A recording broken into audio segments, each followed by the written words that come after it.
Hello, welcome to my channel, Another Bibliophile Reads. My name is Greg, and I'm going to do something a little different today. I'm going to review a fantasy novel. I am not normally a reader of epic fantasy. Fantasy is one of my least read genres, but it is something I do read on occasion.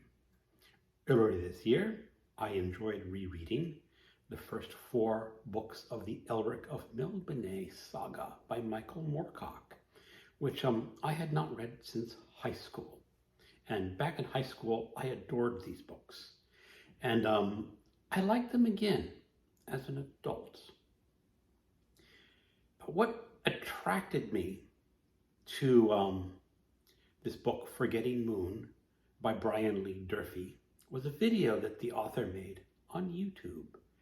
He has a medical condition known as retinal vein occlusion, which means that he is going blind in both eyes, which is kind of rare. It is usually just limited to one eye. I will link his video below so you can learn more about his medical condition. But what that did is draw attention to the books that he wrote.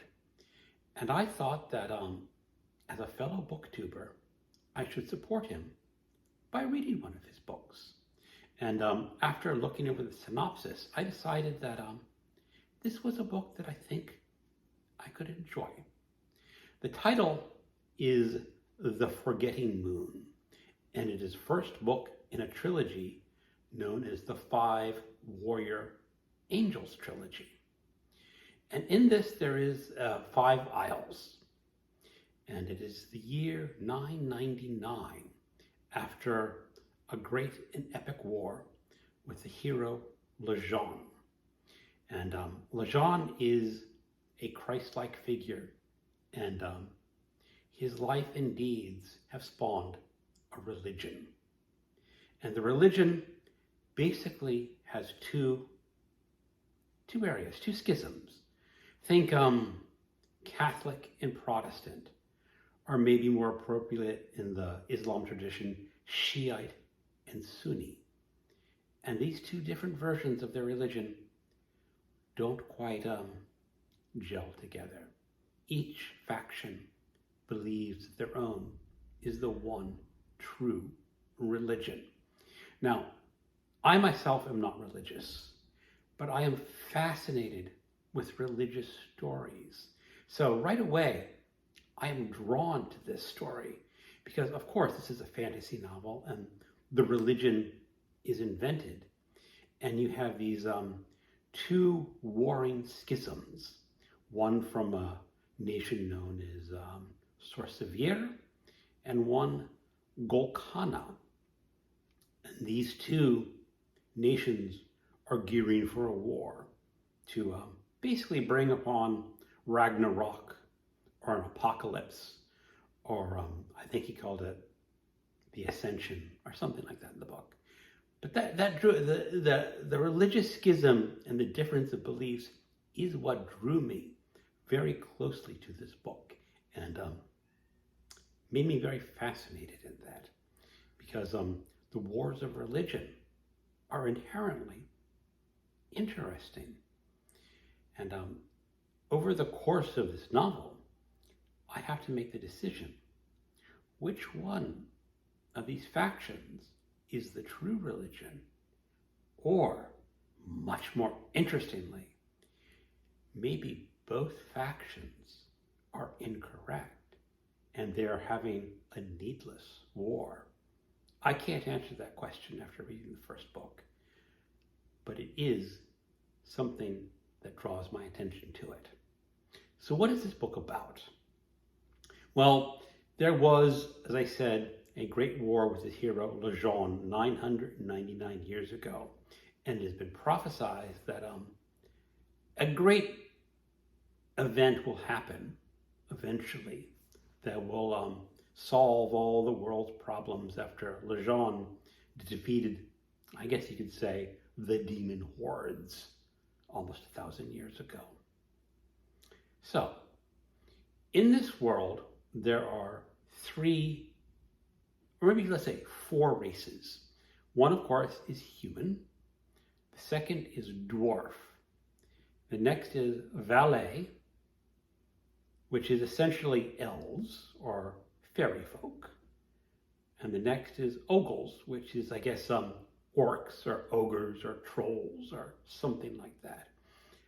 Why the author chose to keep one of the non-human races with the traditional name of dwarf and rename the other two, I don't know. I'm not familiar enough with fantasy fiction to make that distinction. So, as I said, there is war coming. Sorcevere is invading Golconda. So let me talk about the characters. This book is basically set up in different chapters with each chapter focusing on a different character.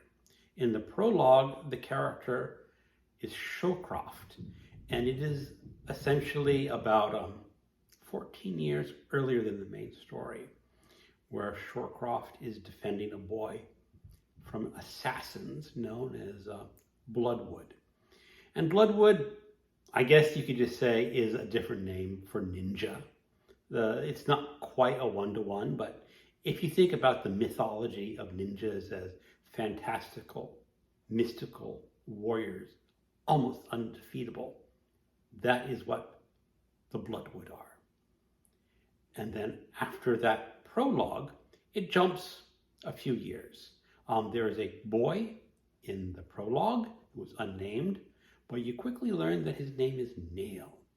And the story now takes over when Nail is about 17 years old, and he wants to be a warrior.